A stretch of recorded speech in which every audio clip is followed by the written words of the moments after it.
Okay, before everybody starts losing their mind, yes, I am aware horseshoes are mild steel. They do not have enough carbon in them to get hard enough to hold an edge and make a good knife. So if you'll watch what I do, when I fill this can, I'm going to put them all on one side. I'm gonna put them all, when I'm filling it, they're all gonna be on the bottom. And I'm gonna fill the rest of it up with this 1080 powder. So you can see what I was talking about now. The horseshoe is going to be at the top. The high carbon 1080 powder is gonna be at the bottom. When I finish filling this, I'll use a couple different ways to pack it down. I'll show one's gonna be with this hammer and the other one is going to be with a jigsaw with a blade out of it.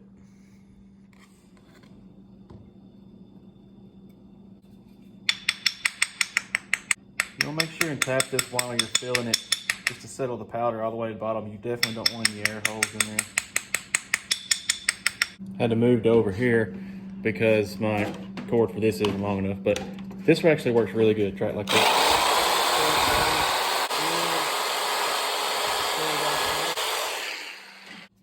Whenever you look down in here and the powder has stopped going down, then you know it's settled good. I'm just gonna top it off a few more times and put a little more in there. But remember not to fill it all the way up. Leave room to put the lid on there because I recess my lids down into the can. Some people just weld them on top. I like to recess them in. Seems like it gets a better seal like that. I'm gonna take this back over to the jigsaw and then I'm gonna go over to the welder, weld this up, weld a stick on it. You want a vent hole in this, a small vent hole, really small vent hole. You can either weld it enough to where there's just one small vent or weld it all the way up good and then drill a hole. I'll probably just leave a tiny hole whenever I'm welding, just leave one of the corners open. But the other way works good too. But I'm not gonna film all that because it's boring. When you get your lid in, you need to compress it as much as possible before you weld it. So I just take a rod and just kind of tap it down. You see how that's recessed down in there. We're shooting for about 2,000 degrees. This little forge will get hotter than that. It will actually, this thing, the burner is so big on this little one that this thing will actually get hot enough to melt a can. Ask me how I know. But this bottoms out at 2100. So when this thing says high, that means we're good to go. We want to see when we put it in there, it's just one small little, kind of like a candle coming out. So stick it in for just a second. Look back and see. And if we just have one vent, I think we're good to go. What that does is kind of create a vacuum. So it blows all of the oxygen, everything in there, oxygen and stuff out. It sucks it all right back in. So we're going to go back in.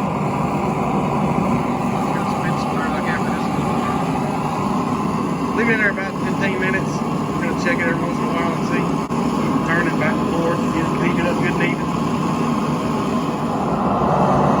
About 10 minutes in, not too far. Smack it on it.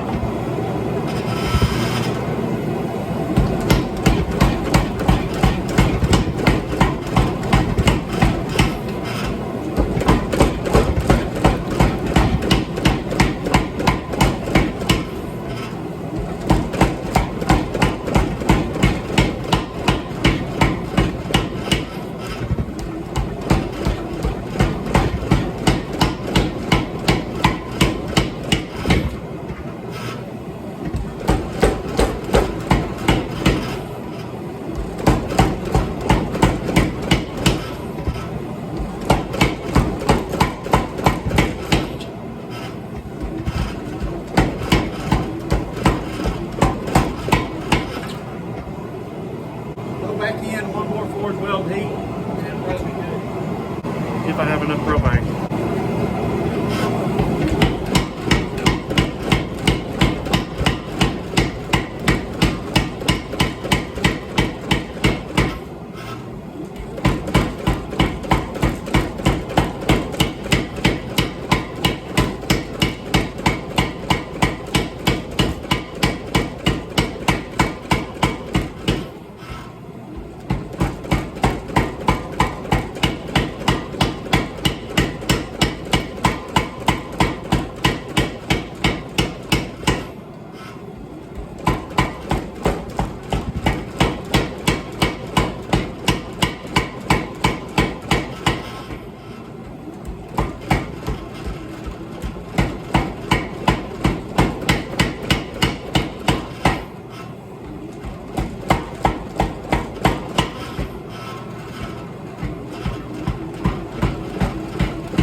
can't tell, I'm the genius that didn't go fill my propane bottle up. I have an extra right there, and I have another extra over there. But guess what?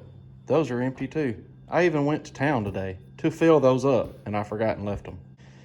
Anywho, what I was doing was forging this at an angle to bulge the can out, and it feels, it may be loose in there. So I'm gonna cut that end off and see, because I think we might be good.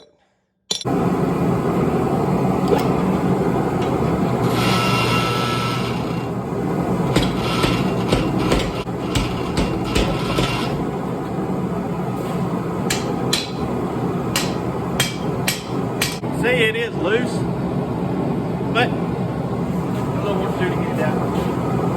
What you want to do is forge it to a taper. That way it'll just right on out like a nanner.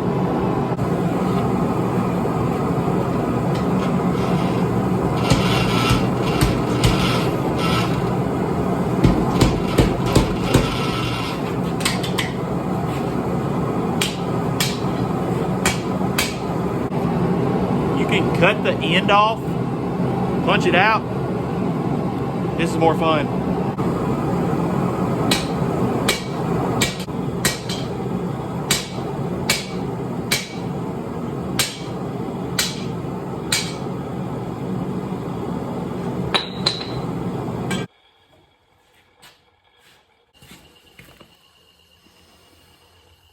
That is how you do that.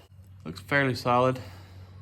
We'll let this cool and then clean it up.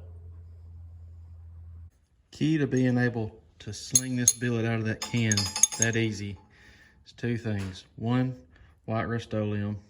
Two, when you're setting the weld, do not over forge this billet, because if you over forge it, you're going to stretch this can out, you're going to expose the steel, and it's going to stick.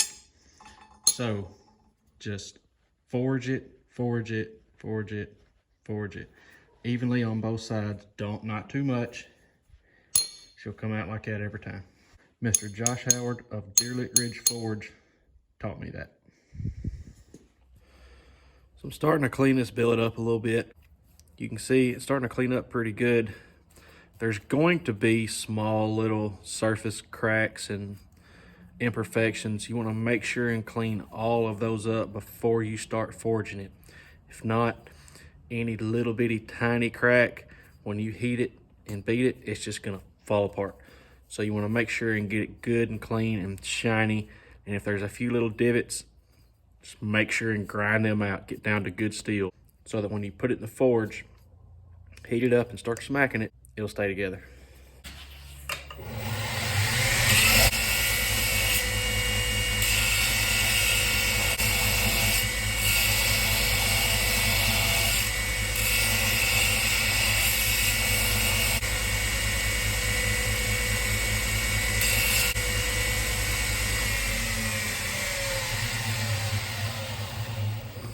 This looks pretty good.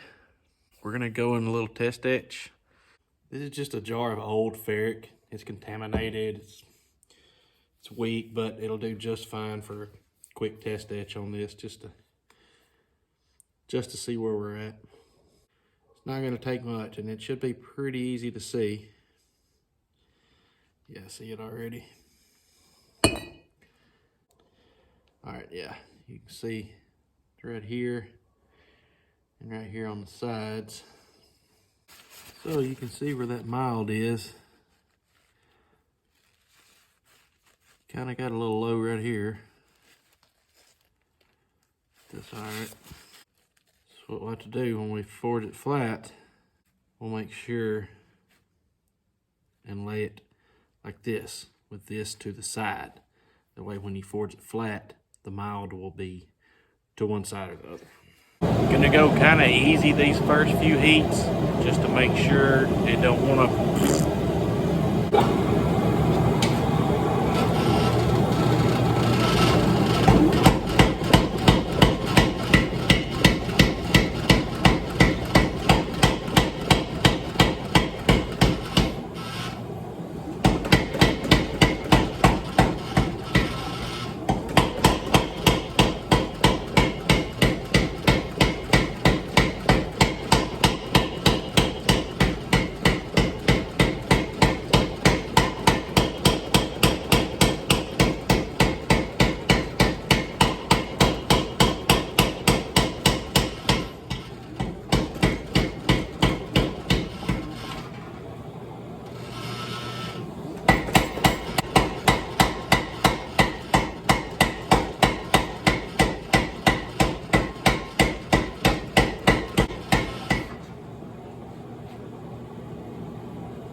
I think we're okay. It seems to be holding together pretty good. So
we're getting down to about 1/4 inch.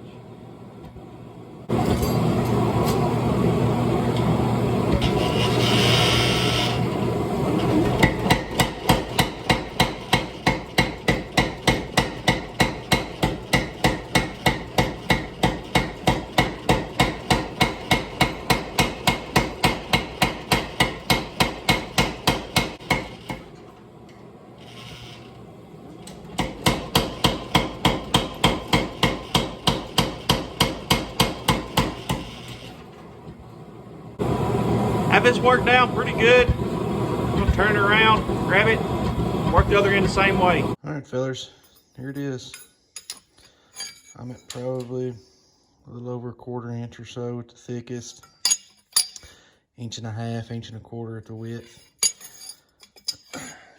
Couple little small D-limbs right there on the edge. I can grind them out and just be good to go, but that's her. Good and solid. I can get probably a good 3 knives out of this. Appreciate it. Thank y'all for watching. Be on the lookout for what I make out of this.